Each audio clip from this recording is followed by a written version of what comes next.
Materi katekesi mingguan 12 April 2026, Gereja Bethel Tabernakel Trisalum Tulung Agung. Tema sejarah gereja. Setelah hari Pentakosta di mana murid-murid Tuhan mengalami hari pencurahan Roh Kudus, mulai saat itu para murid menyebarkan ajaran Tuhan. Bahkan pada hari pertama, tepat setelah pencurahan Roh Kudus, Rasul Petrus langsung berkhotbah dan ada kurang lebih 3.000 orang yang bertobat dan memberi diri dibaptis dalam nama Bapa dan Anak dan Roh Kudus. Itu semua tertulis dalam Kisah Para Rasul pasal 2 ayat 41. Otomatis saat itu juga Rasul Petrus pertama kali mendirikan jemaat Tuhan. Jadi pertama-tama jemaat itu didirikan di Yerusalem oleh para rasul sendiri. Itulah yang kita kenal sebagai jemaat mula-mula. Belum bernama, belum memiliki simbol salib, belum ada hari raya, belum ada bentuk peribadatan, bahkan belum ada Alkitab. Lantas bagaimana kehidupan para jemaat pada masa itu?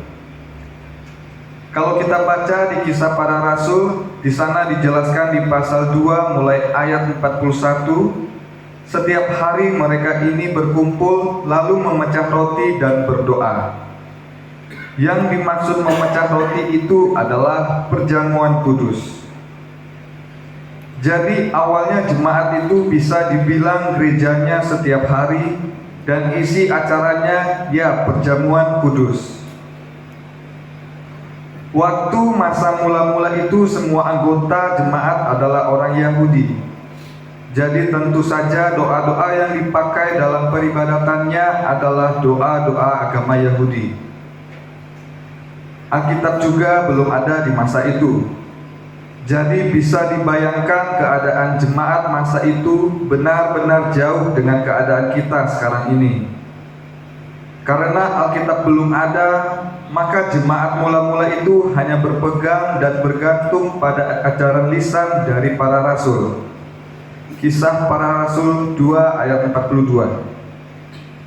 Jika pada masa sekarang kita berpegang dan berpedoman pada Alkitab, berbeda dengan jemaat mula-mula. Semua ajaran lisan itu yang setiap hari dibicarakan dan direnungkan. Ajaran-ajaran itu adalah semua ajaran yang diterima oleh para rasul dari Tuhan Yesus dan juga dari Roh Kudus. Isi ajaran itu disampaikan dari mulut ke mulut, diturunkan dari murid ke murid. Bahkan sebenarnya ajaran lisan yang ditekuni oleh jemaat mula-mula itu masih ada yang melestarikan. Ada gereja-gereja yang memelihara ajaran-ajaran lisan dari para rasul. Ajaran lisan para rasul itu disebut didake dalam bahasa Yunani. Didake itu kemudian banyak yang ditulis oleh murid-muridnya para rasul dan muncullah kitab didake. Tapi kemudian melalui rapat besar gereja atau yang disebut konsili ekumenis, diputuskan bahwa didake tidak bisa masuk dalam daftar Alkitab sebab banyak pihak yang meragukan keaslian isi ajarannya. Lantas apa isi kitab didake itu? Isinya ada penjelasan tentang bagaimana seharusnya perilaku orang Kristen. Kemudian ada ritual-ritual seperti baptisan, perjamuan, dan hierarki. Juga tertulis tentang cerita perjalanan para rasul.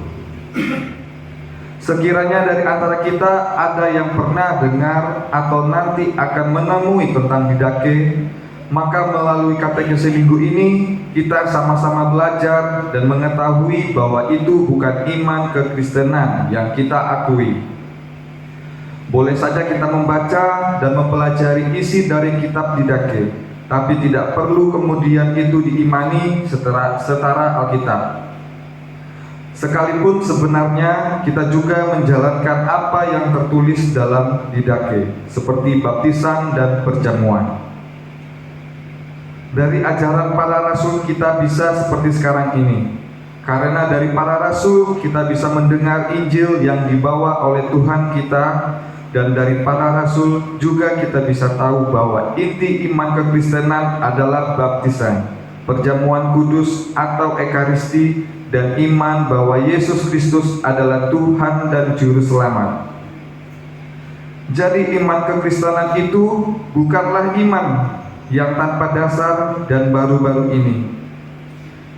Iman kita sesuai dengan ajaran Tuhan Yesus. Dengan terus belajar kita akan dapat beriman seperti iman yang ada pada para rasul, yang adalah saksi-saksi langsung dari kehidupan Tuhan kita.